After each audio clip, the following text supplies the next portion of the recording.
Satpur police ठाण्याच्या हद्दीतील महात्मानगर परिसरातील कामगार नगर येथे एका इमारतीच्या टेरेसवर पोत्यामध्ये भरलेला सुमारे 25 वर्षीय तरुणाचा मृतदेह आढळून आल्यानं रविवारी रात्री परिसरात एकच खळबळ उडाली।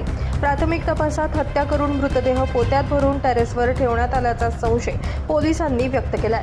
रविवारी सायंकाळपासून परिसरात तीव्र दुर्गंधी येत असल्यानं नागरिकांनी शोध घेतला असता एका इमारतीच्या टेरेसवरील पोत्यातून दुर्गंधी येत असल्याचं दिसून आलं। पोते उघडून पाहिल्यानंतर त्यामध्ये तरुणाचा मृतदेह आढळला। यानंतर नागरिकांनी सातपूर पोलिसांना माहिती दिली।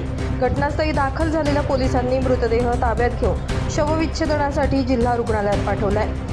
पण परिसरातील सीसीटीव्ही फुटेजची तपासणी सुरू असून संशयित म्हणून 3 ते 4 जणांना ताब्यात घेतल्याची माहिती आहे। मृताची ओळख, हत्येमागील कारण आणि आरोपींची भूमिका याबाबत पोलीस तपास सुरू आहे। नितीन चव्हाण, महाराष्ट्र 24 न्यूज, नाशिक।